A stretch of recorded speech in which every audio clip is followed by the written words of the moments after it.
Lord, for He is good. His faithful love endures forever.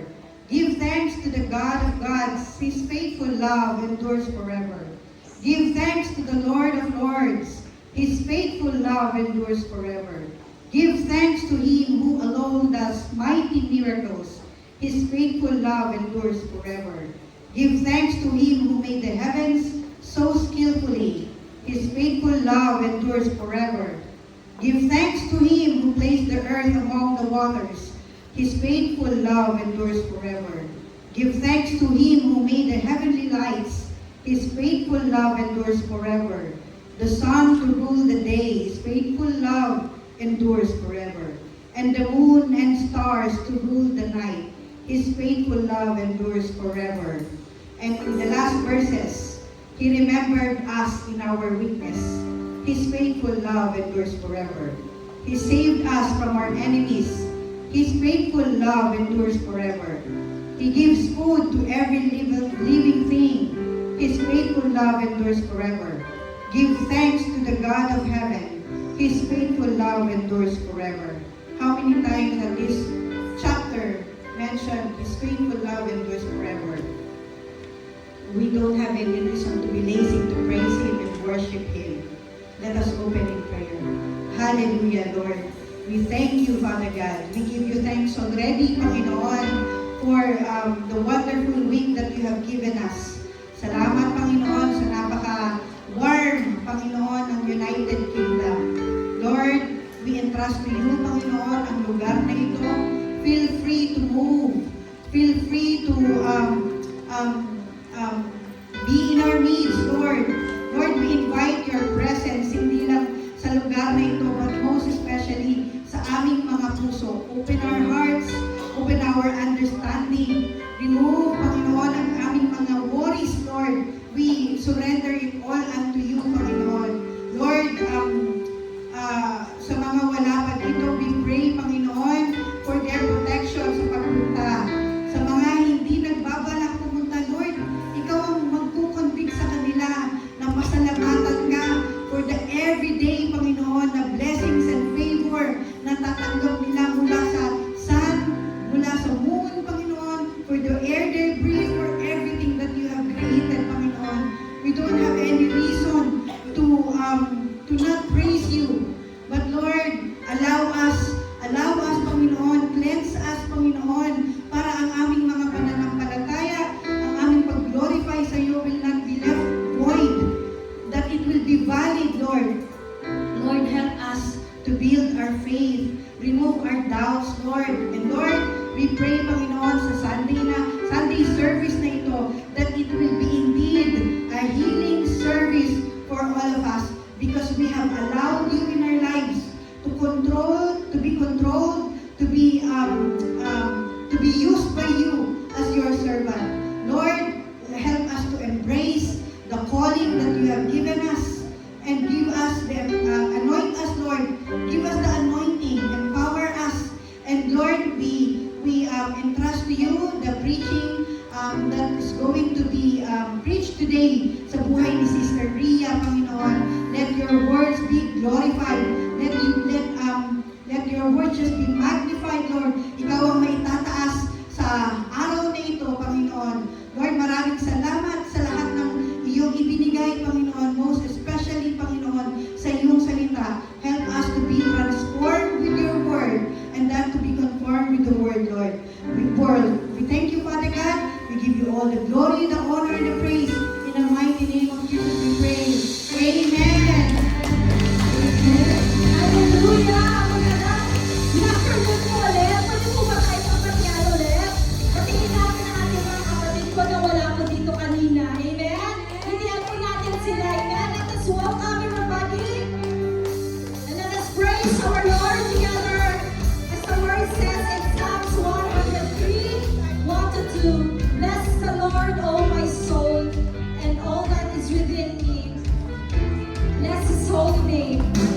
Our Bible verse is 2 Timothy 1 verse 7. God gave us a spirit not of fear, but of power and love and self-control. So binigyan tayo ng Lord a power, no? To control the action what we should do araw-araw. Oh? So we know and understand that naririnig natin for the last 3 weeks that gentleness bring inner healing. Man's broken emotion, medicine that foster peace and restoration, protect our heart from bitterness. You can see the one I read early, that gentleness bring inner healing, man's broken emotion, medicine that foster peace and restoration, protect our heart from this bitterness. That is equal is the church. Po, kaya nandito ng church is to help other overcome, to help people heal. Po? So this afternoon po, my topic it will be gentleness as a catalyst for kingdom expansion. No? Ano pong yung catalyst? What is the word catalyst? Na, sabi ng Google, catalyst is a substance that speed up a chemical reaction. So if this is in science, now based on science, that catalyst is substance that speed up a chemical reaction without being consumed or permanently changed by the process. And outside of science, the word catalyst refers to a person or event that quickly brings out a major change or inaction. No? So mamaya po, I will explain a bit more about the catalyst. So our scripture today po is come from 2 Timothy 2:24 and 26. Po, it is the last letter of Paul to Timothy. No? That time, yung panahon po yun, malapit na si Paul to be executed. In his anguish, in his physical pain, in his suffering, he still choose to write a letter. No? Ayaw na iwanan si Timothy, no? Without pass those message. No? Para din yung it can pass to the next generation, hanggang ngayon po, it pass to us. Po? 2 Timothy 2:24-26. Let us all read together po. 1, 2, 3. A servant of the Lord must not fear, but must be kind to everyone. Be able to teach and be patient with difficult people. Gently instruct those who oppose the truth. Perhaps God will change their people's heart, and they will learn the truth. Then they will come to their senses and escape from the devil's trap.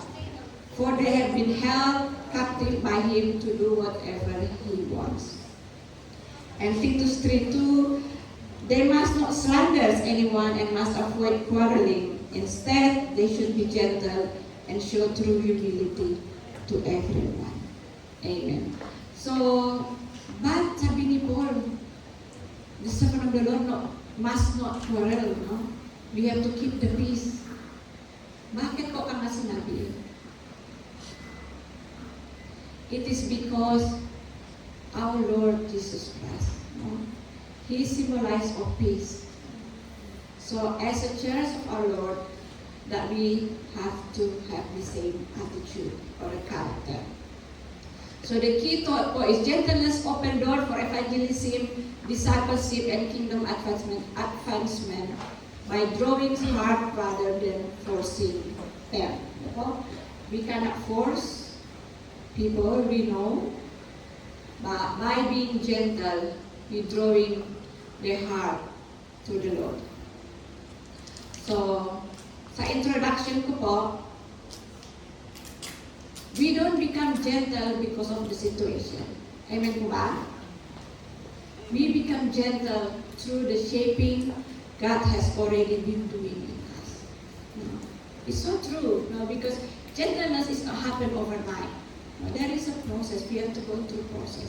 We have to go through situation that will test in us our gentleness. No? Hanggang na-shape ni Lord yung puso natin. We see others based on how God see us. Well, gentleness is not happen overnight. There is a process. Well, so, I have 2 points this afternoon. With the sub-point. Sabi ng pastor the first week, gentleness is one of the most effective and foundational tools for sharing faith. Gentleness.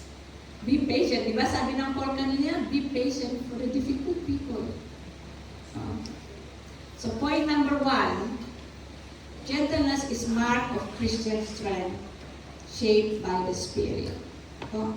Sabi ng Galatians 5:22-23, but the Holy Spirit produce this kind of fruit in our life: love, joy, peace, patience, kindness, goodness, faithfulness, gentleness, and self-control.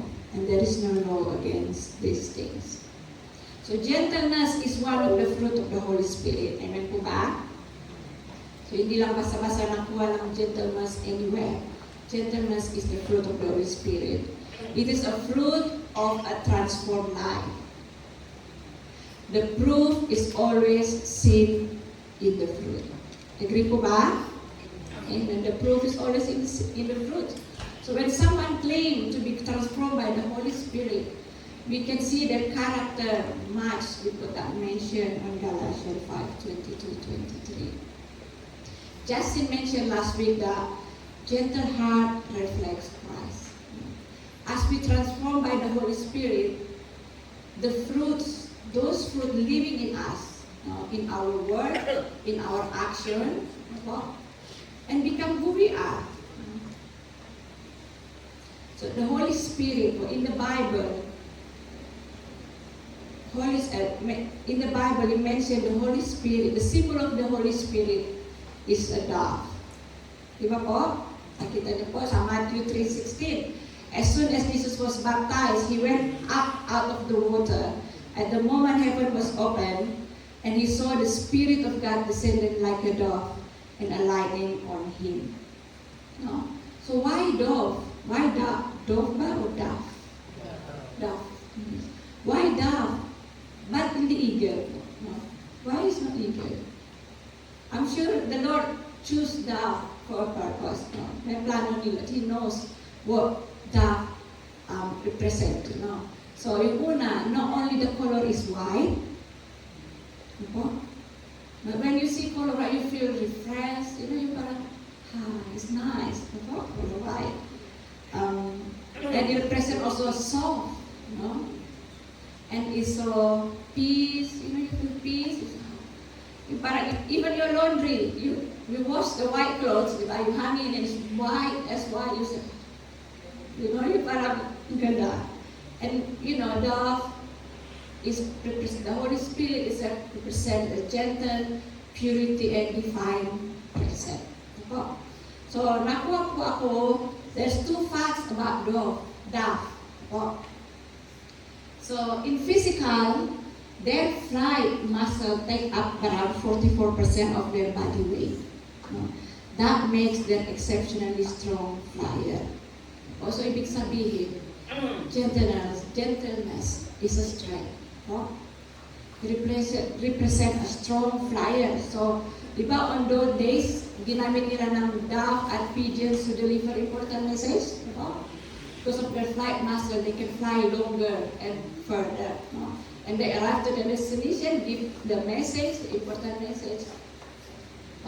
So people in the other side, for example, like probably it's like about the war, like no, the enemy is coming your way. So they send a message na nauna yung dove papunta sabi para they will prepare who is coming their way.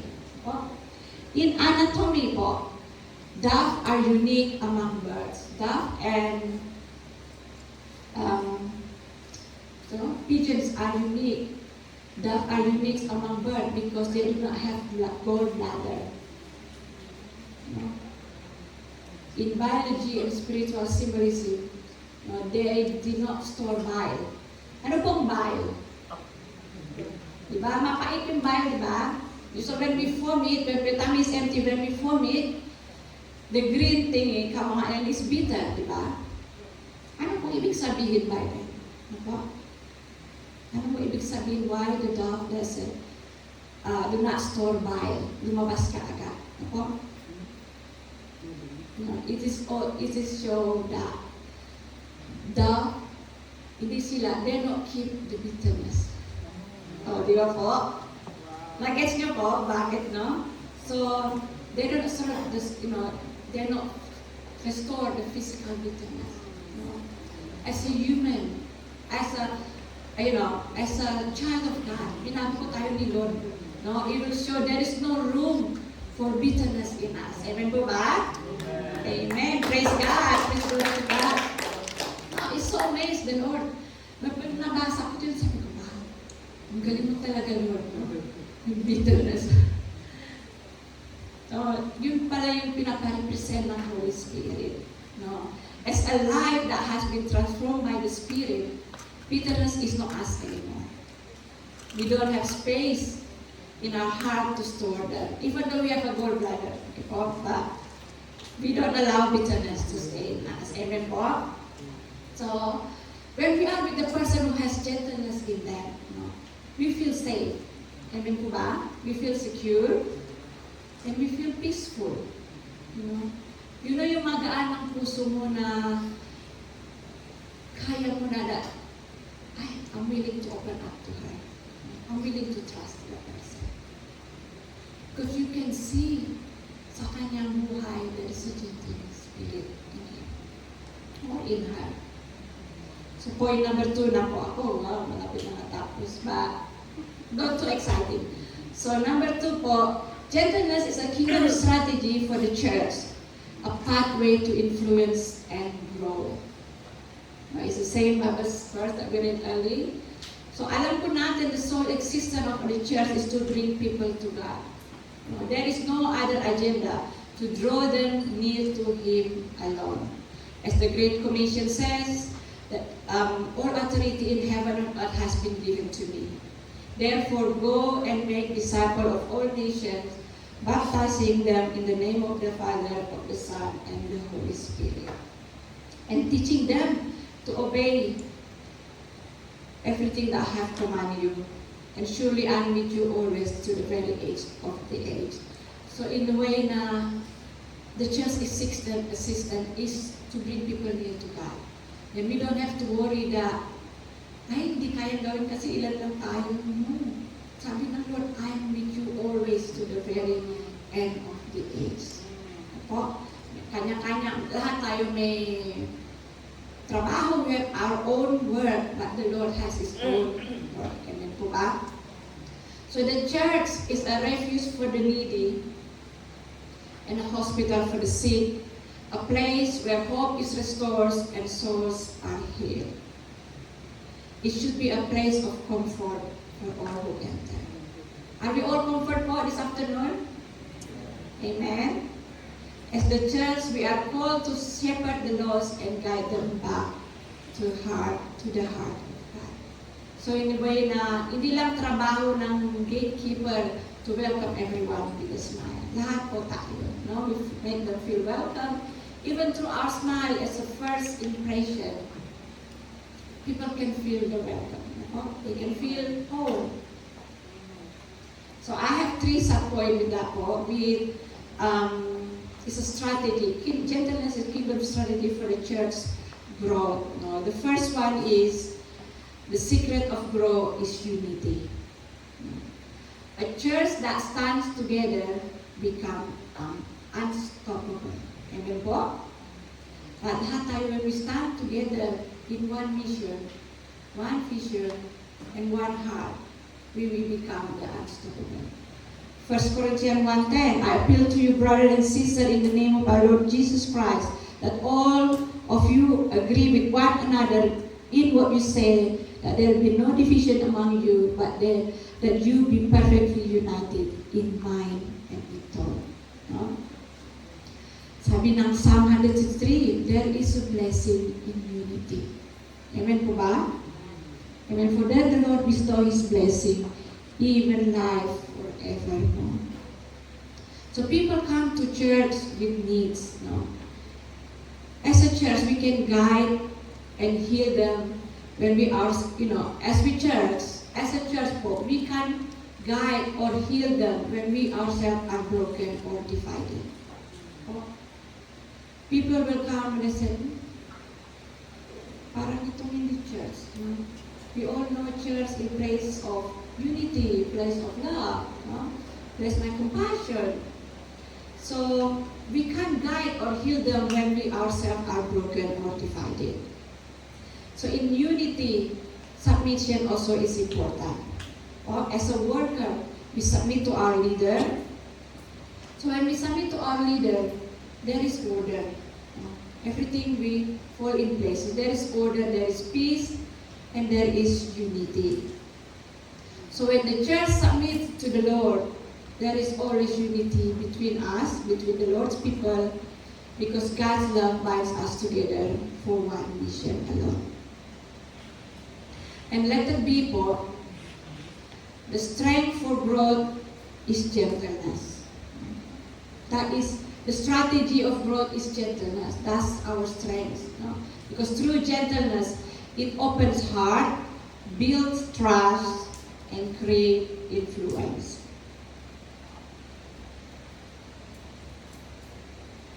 And the same Bible verse that we have today, po. So our duty is to continue to, as a church, the strategy for growth, we have our own duty. No? Our duty is to continue planting the seeds.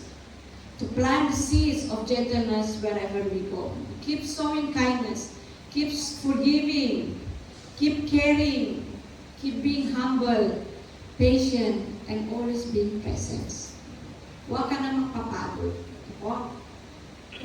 Even when we feel tired and exhausted, may time po tayo we feel tired and exhausted because we haven't seen yet the result of our plant.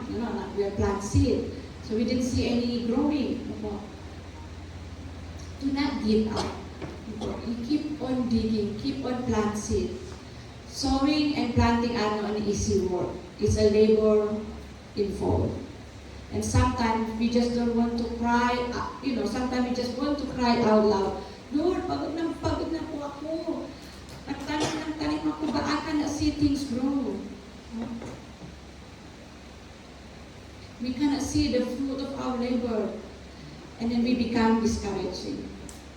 But the word of the Lord says, those who plant in tears will harvest with shouts of joy. They weep as they go to plant their seeds, but they sing as they return with their harvest. Amen. And so let us see po. So we know kanina, the secret is unity, the strategy is gentleness, and the source is God. Diba? All to increase comes from God's alone. Agree po ba tayo? Amen? So all to increase come from Him alone. Act 2:42-47.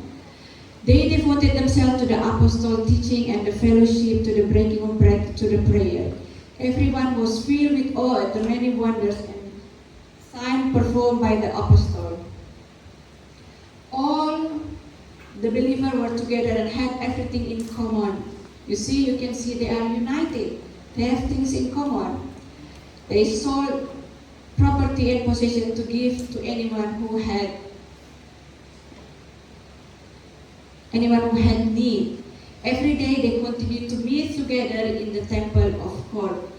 You can see that how important that to meet together in the temple of God. They broke bread in their homes, ate together with glad and sincere heart, praising God and enjoying the favor of the people. And the Lord added their number daily, those who were being saved. So you can see that the increase alone is only come from the Lord. We can do our part. God is the source of growth. He is the God who is in charge of the harvest. So, wag na tayo, we don't have to be worried when we plant seeds. But we don't have to worry it will not grow because it's not our job to make it grow. It's our Lord is in charge with the growth, with the harvest. Po. In the spiritual growth, po, there are two. Po. In growth, in the kingdom growth, there are two growth. Po. Yung una, a spiritual growth. Now, believer become more like Christ. Ephesians 4:15, instead of speaking the truth in love, we will grow into become, in every respect, to the mature body of Him who is in He, is the head, that is Christ.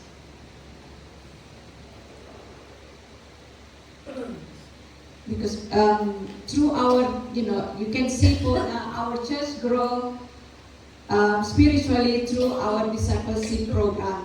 We help believers to grow in their faith and we guide them according to the Bible. Yung pangalawang grow po is numerical growth. The new people coming to faith and joining the community. Numerical growth, only the Lord added their number daily. So you can see both of the growth are important in expansion of the church. Now we know what's happened with Guilford. When we separate with Guilford, when Guilford stand on their own become a church, marami po nawala. Maybe some of us are worried, how we gonna increase our number back? But we, as a church, we continue praying. We continue praying, and we can see, we are back. I believe our membership back to 72.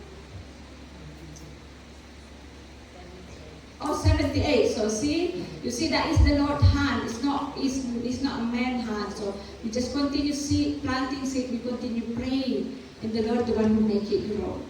So in the way that we reach more people. So about the catalyst po. Catalyst, nakita natin catalyst is what did I mention earlier? Catalyst is a substance that speed up chemical reaction. So catalyst, a key character of catalyst, yung una, reusability. Since it's not consumed, a tiny amount of catalyst can process an enormous amount of material repeatedly. Paano po ilalagay natin how we put this reusability in the church?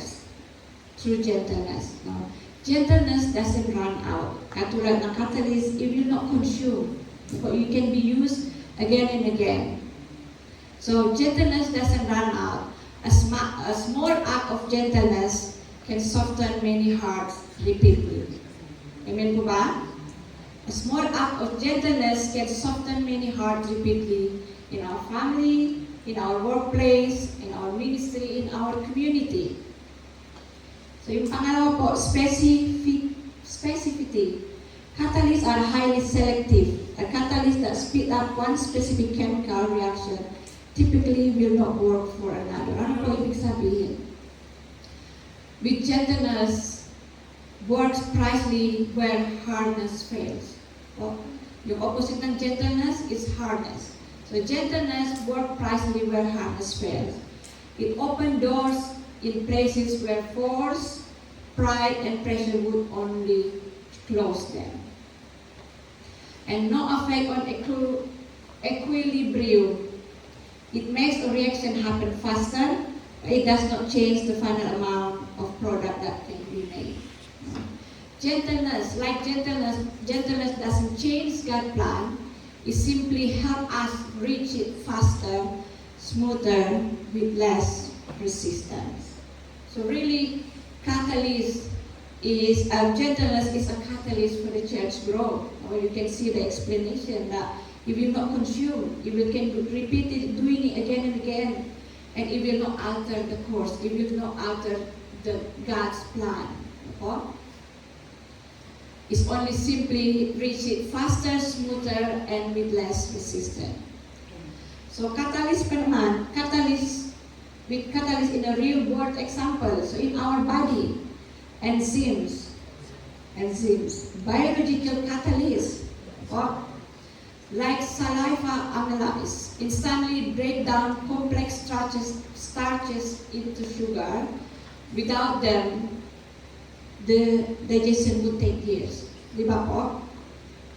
So in your car, may catalyst converter. I remember one time, they stole mommy catalyst converter. We just parked the car on the road, and the people stole. And I said, what is special with this catalyst? Because catalyst is made of the precious metal, like platinum, rhodium. So when they steal that catalyst, they can sell. They got money. So you can see that catalyst is precious in the car. So you use precious metal like platinum and rhodium to rapidly convert toxic exhaust gases like carbon monoxide into safer gases before they leave the tailpipe. So it's safe because araw-araw we inhale like it or not.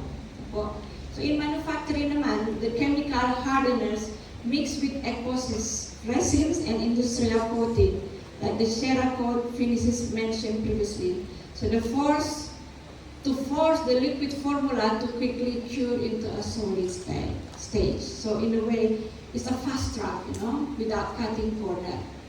So gentleness works the same way in the kingdom of God. But it may look small, it may seem ordinary.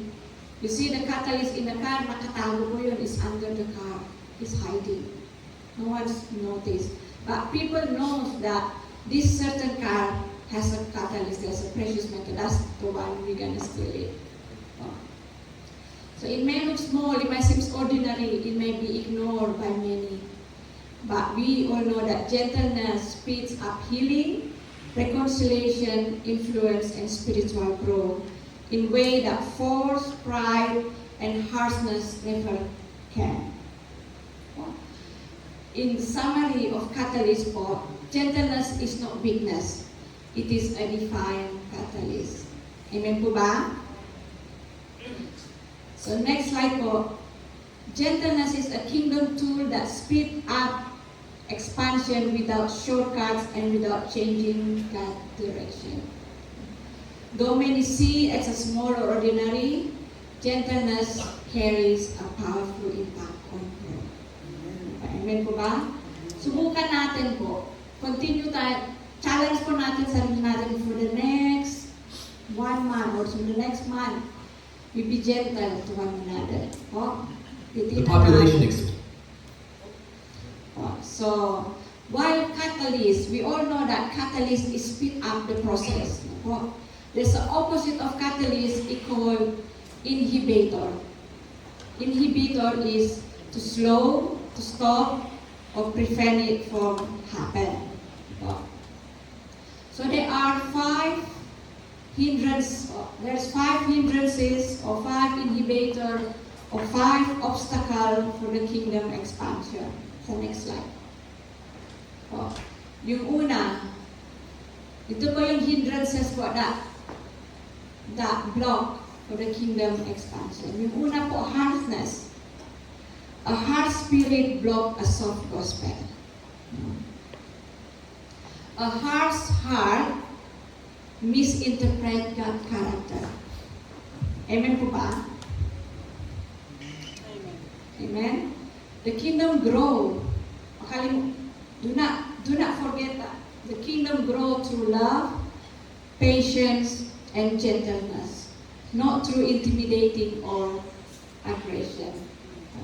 Because our Lord represents peace and love. So why does it hinder the kingdom? Why hardness hinder the kingdom? Because it pulls people away instead of drawing them in. And it creates fear instead of transformation. Pupunta lang, ayoko na yun, baka yung pababas study na ako ngayon yun. No? Kasi bago na tao, we know how to... Mainit talaga dito. Yes, Lord. So why is hinder the kingdom? It make believer unapproachable and leaders unsafe. It also contradicts the nature of Christ, who is gentle and lowly in heart. And usually po, as obstacle, the hardness is often a symptom of unhealed wound. Because they block themselves. They don't want to open up. So when leaders don't let God soften their hearts, they end up reproducing their pain instead of God's grace. May lesson po for each of us po this afternoon. Yung pangalawa po, hunger for power. So when ambition replaces mission. Power seeking shift focus from serving God to controlling people. So why is hinder the kingdom? It turns ministry into competition. Diba po? Hindi po tayo nakakompute dito. Hindi tayo makakompetition dito. Po? In every call of our life, in our serving to God, there is kanyang-kanyang part. Po? And our call comes with responsibility. Po? Our call comes with challenge. You may stand up in here, you might stand up here, but you might stand up in here, but there is you facing challenge in life. But if you with your own power, hindi mo talaga kaya. That's why sometimes I'm just thinking, why people don't stand? Hindi gusto nila tumayo na sa pulpit. Hindi ba nila alam na there's a price with that? Kung hindi natin kaya lampasan yung price na pati tayo mahihila. So why is hinder the kingdom? It corrupt motive. People serve for position, not purpose. It creates spiritual abuse and manipulation. It blinds leaders to God's voice because they are protecting their own throne.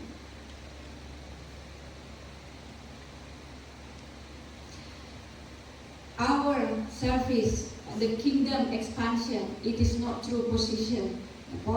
It is through servanthood. Amen po? Not dominions. Yung pangatlo po, trust in man. Human dependence defines confidence. Human dependence define dependence. Po.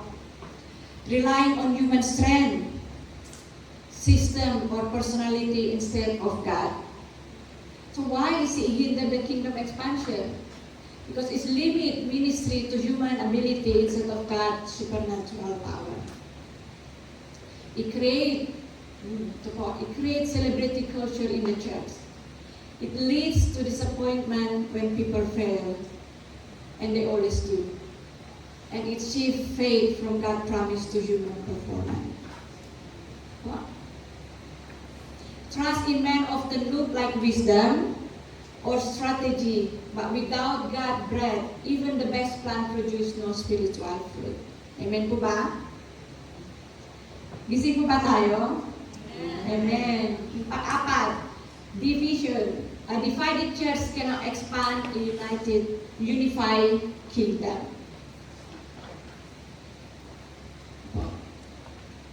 Division destroy the unity that gives the church spiritual authority. Division, kahit saan mo man may division po, it destroy those places po. So why is it hinder the kingdom? It weaken the witness of the church. Po. May away na yun, may division yun po. It drain energy and internal conflict instead of external mission. Nakalimutan natin that we have a mission. Po. It create bitterness, suspicion, and broken relationship. And lastly po, it give the enemy a foothold. Po. Ayaw natin bigyan ng kaaway ng foothold in the church. Po. When the world persecute the church, po, remember, it is not truly us being persecuted, but it's the Lord, the true owner of all the church. And we know that God will never forsake His church. Po. So be wise, kapatid, na we hear a lot of things of persecution of our church. Be wise and we recognize the real enemy and the real problem. Because division is the strategy used to hinder and stop the growth of the church. The world may attack the church, but it cannot destroy it. The only real danger is when the church turns against itself. No? So we have to recognize the true enemy and we guard our unity, and the kingdom will continue to expand with unstoppable force. And wag na tayo, we not allow yung kaaway to make this division between us, between the church. Yung panglima po, no vision. Without direction, there is no expansion. We know na Proverbs 29:18, when there is no revelation, no vision, people cast off restraint, people perish. But blessed is the one who heeds wisdom instruction. So, without vision, people will wander. And with no vision, it's hindered the kingdom because people will lose motivation with clarity. Ano bang ginagawa natin? Araw-linggo. And ministry become reactive instead of purposeful. And leaders drift into maintenance instead of mission. Nakalimutan na yung mission. Yung parang regular na lang Sunday service, opening prayer, worship, opening prayer, preaching, ministerial, Tysonovery, victory, Tysonovery. Parang ganun pa ulit-ulit. Nakalimutan natin, we are here with the mission. And we serve God. And He deserves our worship, true worship. And the church, and lastly po, the church become busy but not fruitful. Ano pong gusto natin? Busy or fruitful? Fruitful, di ba? So, we can become busy, but we have to be fruitful. Okay? Because we have a mission, we have a vision. No? So there is an experiment. Or I just have a short video. Instead of I read it through, let's just watch the video. There is an experiment called Universe 25 experiment.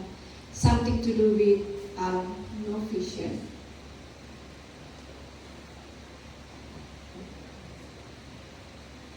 It's only for 1 minute video.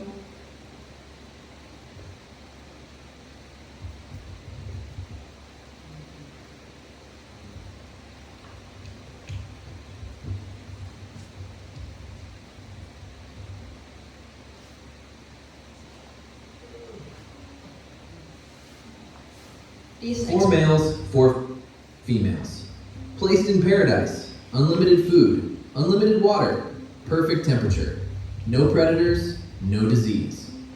In 1968, scientist John Calhoun built Universe 25, a flawless world for mice. At first, they thrived. The population exploded. But soon, everything broke. Young males with no purpose formed listless groups. Others turned hyper-aggressive and chaotic. Mothers began abandoning or eating their young. Social order collapsed. Then came the beautiful ones. Sleek, perfectly groomed mice who did nothing but eat, sleep, and groom. They never fought. They never mated. They simply opted out. By day 920, the last baby was born. On May 23, 1973, the final mouse died.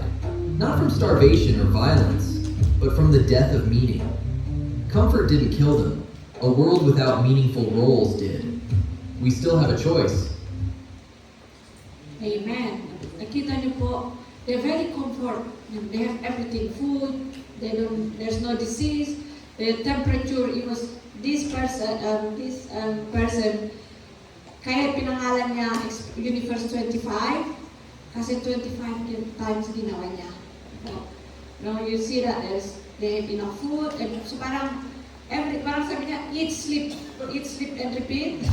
No, you can see, parang purpose. Ano po, at the end of the experiment, even though it's just a mouse, but the end of the experiments, they are extinct, they all die. Even though not the house, the place that the guy made is to occupy 4,000 mice. But they only top up to 2,200 mice.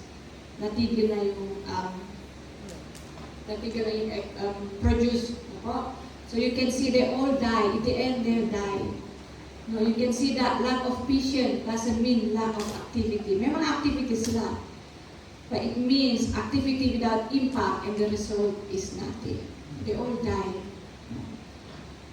So we can see na po, without vision, people perish. If they did with the experiment with the mouse, they all perish. Because there's no vision. They're so comfortable in life, in their places. They just don't think of anything, and they stop produce, they stop do what they have to do. So at the end, they just die. There's no purpose. Sabi niya kanina, there's no purpose meaningful in life. That's where the church comes. So when the world persecutes the church, it's truly the church they are attacking is Christ himself, the owner, the head, and the life of the church. That is why God never abandoned his people. I'm sorry. So the enemy knows he cannot destroy the church from the outside, so he tries to weaken it from the inside. The kingdom cannot expand where hearts are hard, motives are corrupt, trust is misplaced, unity is broken, and vision is absent. We will not expand.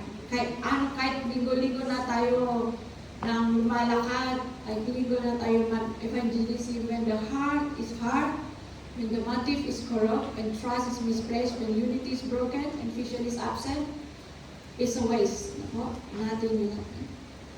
Kaya po, as a church po, as wisdom for the church today is to expand the kingdom. Lahat po tayo, we have to work together. Lahat po tayo, we have to stay united, stay focused, stay spiritually alert. Next slide po. Stay rooted in Christ. So spiritual alert, that we are aware na what happens around us, we know who is the real enemy. And stay rooted in Christ. Be gentle, humble heart. Hindi tayo makakamali by doing that. And stay free from internal conflict. Stay aware of the enemy schemes. Be wise. Be wise lang po tayo. Hindi lang because narinig natin 1-2 person, we hear in the news. Be wise who is the true enemy. And continue to root it in Christ. In my conclusion po, the kingdom expands where hearts are soft, motives are pure, trust in anchor in God, unity is strong, and vision is clear. We can have it all in our church. We have our vision. We stay united. And our trust is anchored in God alone, not in man. Psalm 125 verse 1 say, those who trust in the Lord are like Mount Zion, which cannot be shaken, but endure forever. Let us stand up. The church of God will continue to grow. No man can stop it. In every situation, we trust God. Do you believe that His Son is in every situation we are facing? Amen po ba? That our God sees everything before when it comes. Naalala ko na one morning, I think it was beginning of this month, I'm about to pray. I just closed my eyes. The moment I close my eyes, I see hands. Ganito yung kamay. Parang two hands together. And I know that's the hand of God that holding us. And it is assurance that His hand are in the situation, in our life situation, in our church situation, na hawak natin lahat na po is in God's hand. May purpose things happen, we just have to trust God. When that doubt comes to challenge our faith, trust God's way and timing. With that, we will not be consumed by anger, bitterness, or even fear. With what happens around us, crisis in government, in the Philippines, in the UK, calamity, earthquake here and there, war. It is the more the need for the church to stand in the gap. Because many people injure, many people get hurt. They need healing, they need comfort, and they need caring. That's why the enemy is fighting really hard to create division in the church. Nakita natin, it looks like there is no hope. But we always declare that our God is alive forevermore. And there is always hope in Him. So as we guide the people back to the heart of God, let us continue praying. Because after all, that's what we are called for. Hallelujah.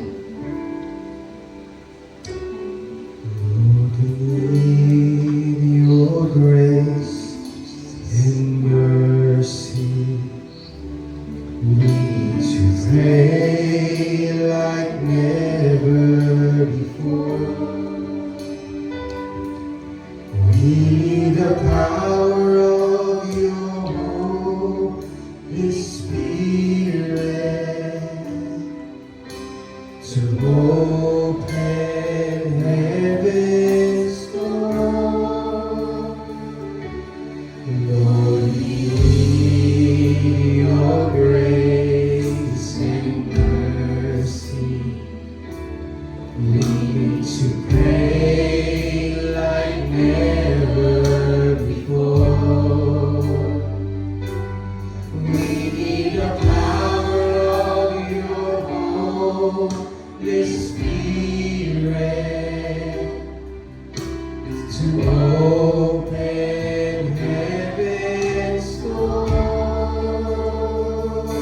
Spirit, touch your church, stay the hearts of men, revive us, Lord, your passion once again. I want to care for others like Jesus cares for me. Let your rain fall upon me. Lord, we need your grace and mercy. We need to pray like never before. We need the power of your Holy Spirit to open heaven's door. Spirit, touch your church, still the hearts of men. Revive us, Lord, with your passion once again.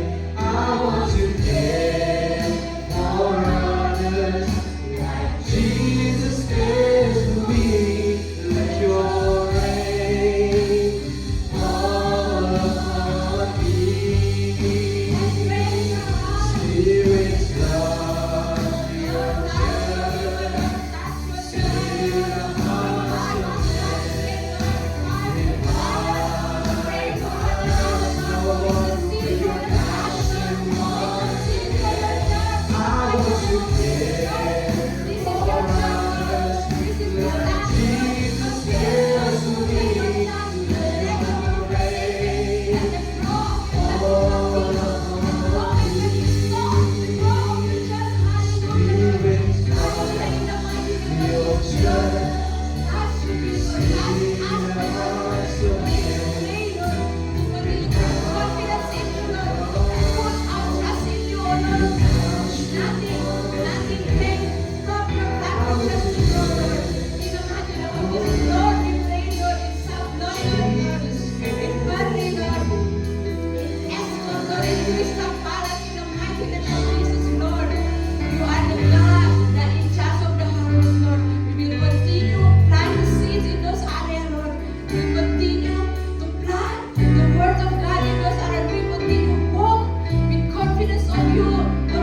deliverance is mine. Oh yes, I know. Ito ang gusto natin. Prosperity. Prosperity, prosperity is mine. Prosperity is mine. Oh yes, I know. Victory is mine. Prosperity is mine. Victory is mine.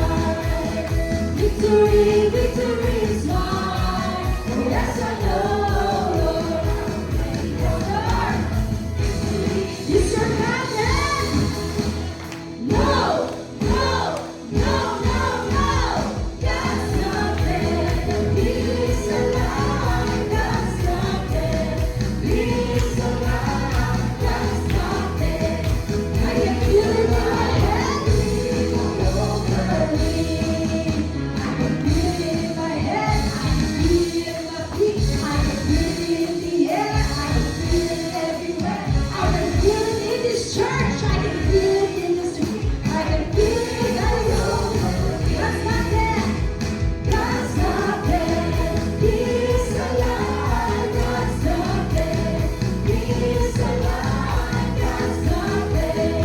He's alive. Yes, yes, declare.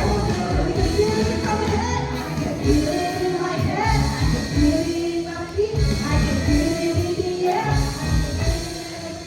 I can feel it in this church. I can feel it in the street. I can feel it.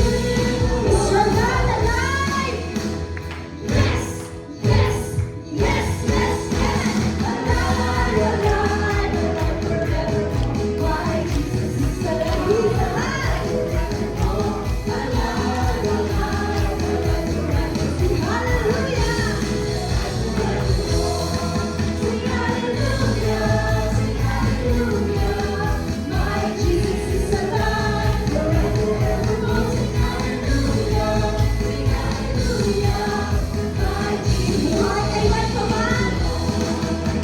Buhay, buhay, buhay kay ang paman. Si Jesus ay buhay. Buhay kay ang paman. Buhay, buhay, buhay kay ang paman. Si Jesus ay buhay kay ang paman. Awitin natin ang hallelujah. Si Jesus ay buhay kay ang paman. Awitin natin ang hallelujah. Si Jesus ay buhay.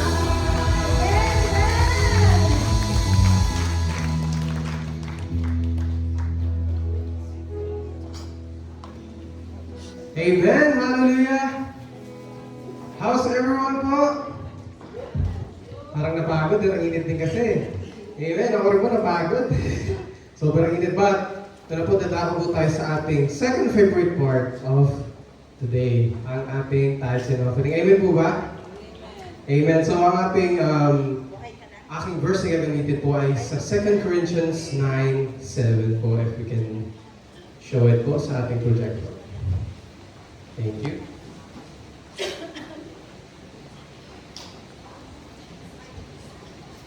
Second Corinthians 9:7 po. So ito po sabi, each of you should give what you have. Decide in your heart to give, not reluctantly or under compulsion, for God loves a cheerful giver. Amen po ba?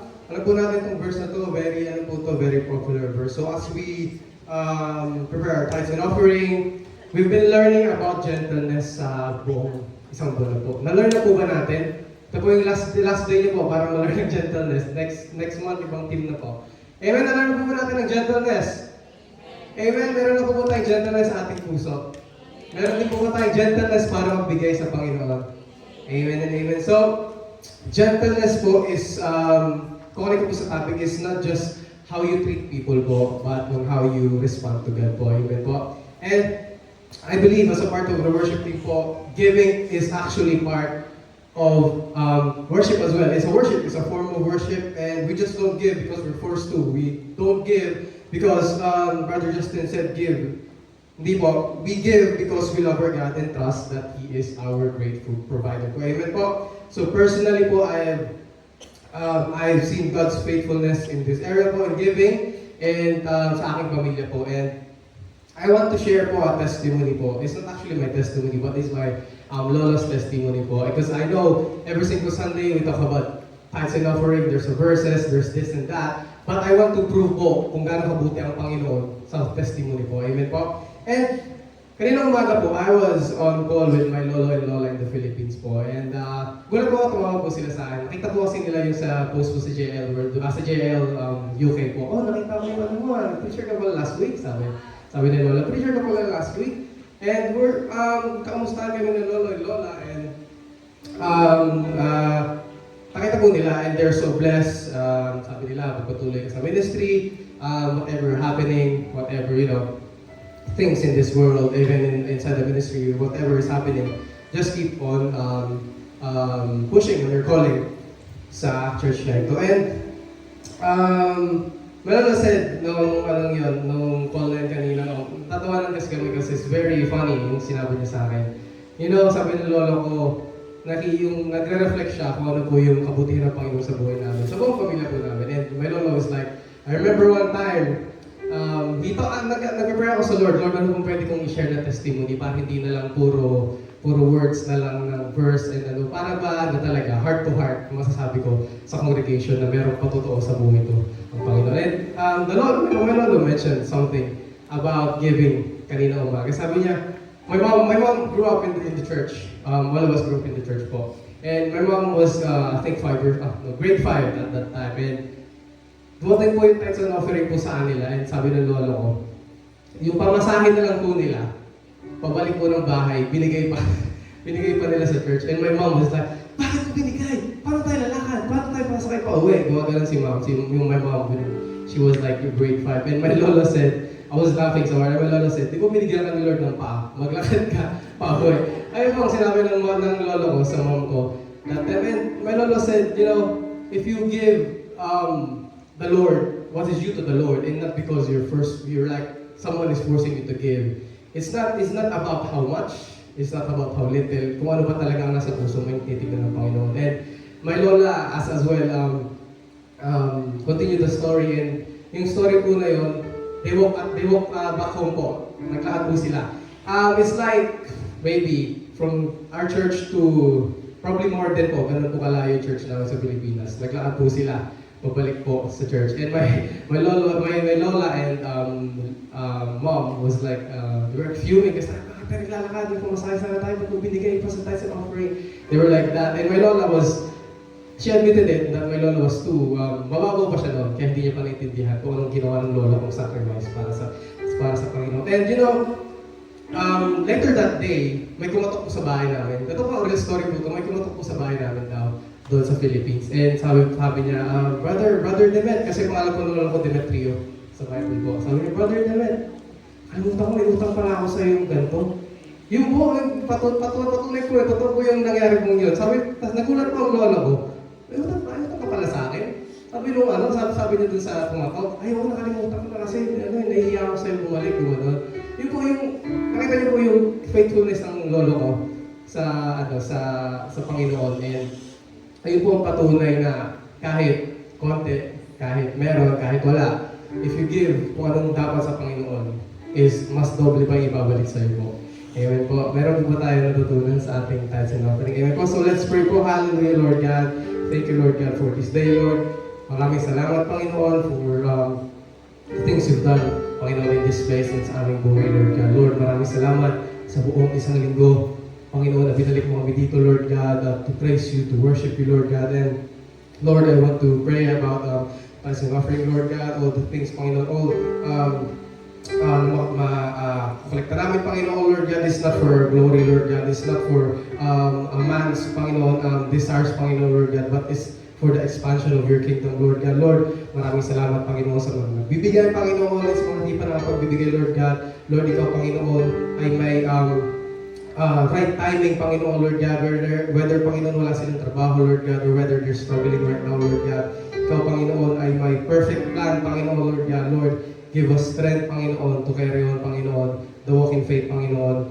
And Lord God, maraming salamat, Panginoon, sa mag-hold, Panginoon, ng aming mga kaloob, Panginoon, Lord God. Lord, we pray, Panginoon, Lord God, that it's only Panginoon, for the expansion of your kingdom, Panginoon, and ikaw lang, Panginoon, ang maghari, Panginoon, sa JNL South London. Lord, we give this, Panginoon, with a humble heart. Panginoon, we give this with a gentle heart, Lord God, not because we're forced to give, Lord, but this is our heart's desire to please you, O God, Lord God. Maraming salamat, Panginoon, Lord God. We give you all the praise, glory, and adoration. In Jesus' name we pray. Amen and amen and amen.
Praise God po, dumako tayo sa announcement.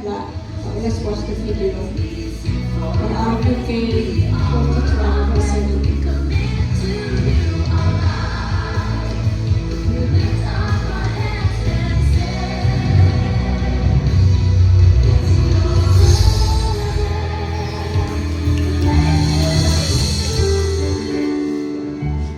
Hallelujah. For our announcement po, we have po our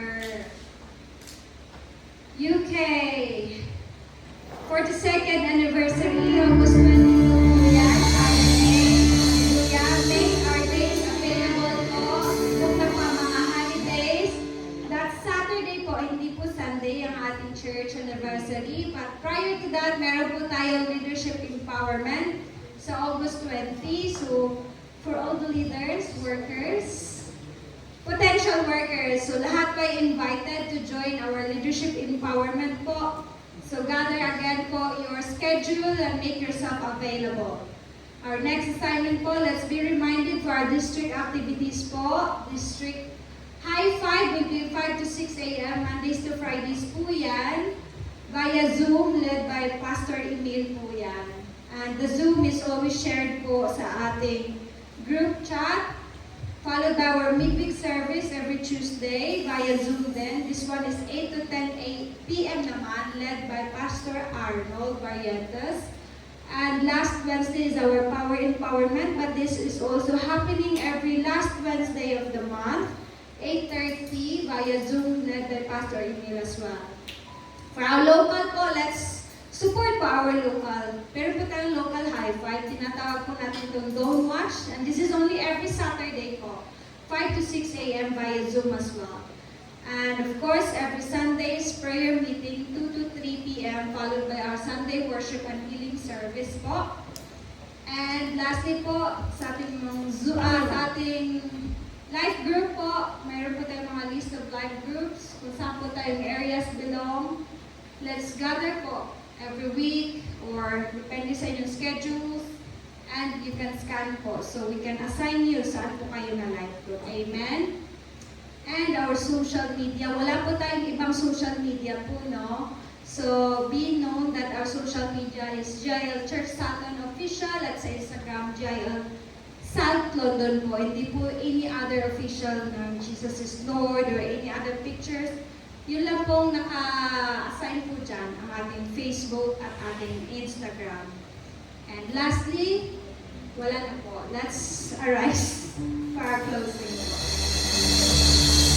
Amen. Before we close, let us sing our worship to our Lord and make our declaration of faith to our God.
Let the name of the Lord be praised.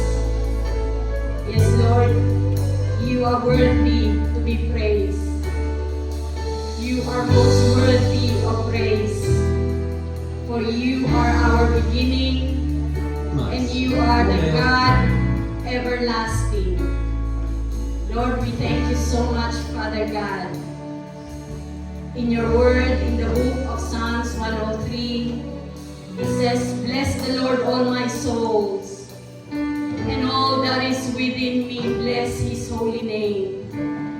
Bless the Lord, all my soul, and forget not his benefits, who forgive our sins and heal our diseases." Yes, Heavenly Father, we thank you, O God, that through your gentleness, you forgive our sins.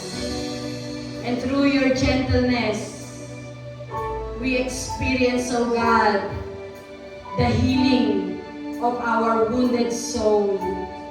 Father, we thank you, O God, that you reminded us this month, and this word, Lord, is not a one-off invitation, but this is an everyday invitation with our main theme saying,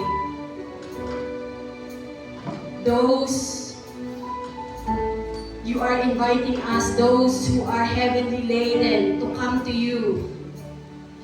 For you will give us rest. Take my yoke and learn from me. Because for my heart, I have a humble heart. And I have a gentle heart. And you will find rest into your soul. For my yoke is easy and my burden is light. Heavenly Father, we thank you.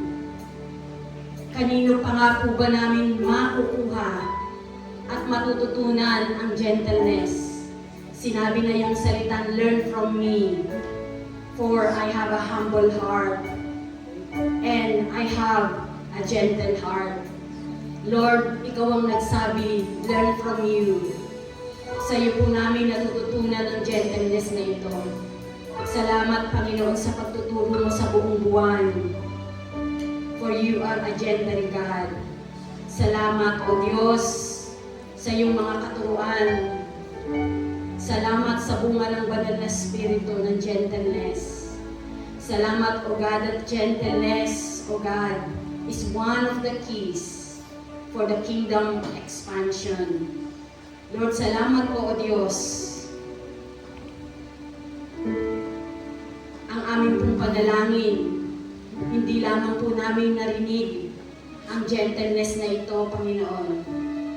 But maisapamuhay nga po namin at makita sa buhay ng bawat isa, Panginoon. Salamat, Ama, sa lingkod na yung ginamit sa buhay ni Sister Ria. We continue to pray for your blessings, for your guidance, for your protection, for your wisdom upon her lives. Lord, salamat po. Continue to increase her and make her fruitful in the ministry, Panginoon, ng finance ministry. To the entire ng kanyang mga kasama, patuloy mo silang pagpalain. And Lord, we continue to pray for this congregation. Salamat, Panginoon, sa bawat isa na idinako mo sa lugar na ito. Alam po namin, O Diyos, na hindi po nawawala ng kabuluhan ang lahat ng aming mga pagpapagal, ang lahat, Panginoon, ng aming mga sakripisyo. Salamat, O Diyos, ikaw ang magbabalik sa buhay ng bawat isa. Yes, Lord, you will supply the need of your people according to your riches, glorious riches in Christ Jesus. Lord, Father God, we thank you. We bless this church, O God. We bless the entire church of the United Kingdom and the Northern Europe operations. Ama, hindi po namin nakakalimutan, O Diyos, na alalahanin as we commemorate and remember, O God, the life of our minamahal, Panginoon, beloved Sister Dory, na sa kanya po kaarawan, Panginoon, salamat that the legacy lives on. Sa kanya pong buhay, nagpapatuloy ang legasiya na kanyang sinimulan. Sa pamamagitan, Panginoon, ng mga katuruan, O Diyos, na kanyang missionary in this ministry.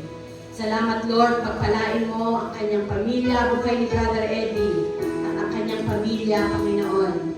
Salamat, continue to unite them, continue to protect them, continue to use them even greater than before, O God, in the name of Jesus. Father, we thank you, Lord, for what you have done today. Thank you, Holy Spirit, for what you have teach us today. Thank you, Holy Spirit, for all the things that you have done in our lives. Salamat po ng marami, Ama. Patuloy po namin ibinabalik sa iyo ang pinakamataas na papuri at pagsamba.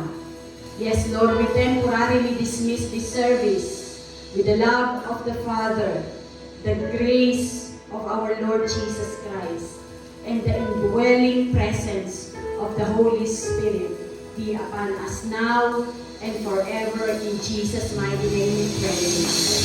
Amen. Amen.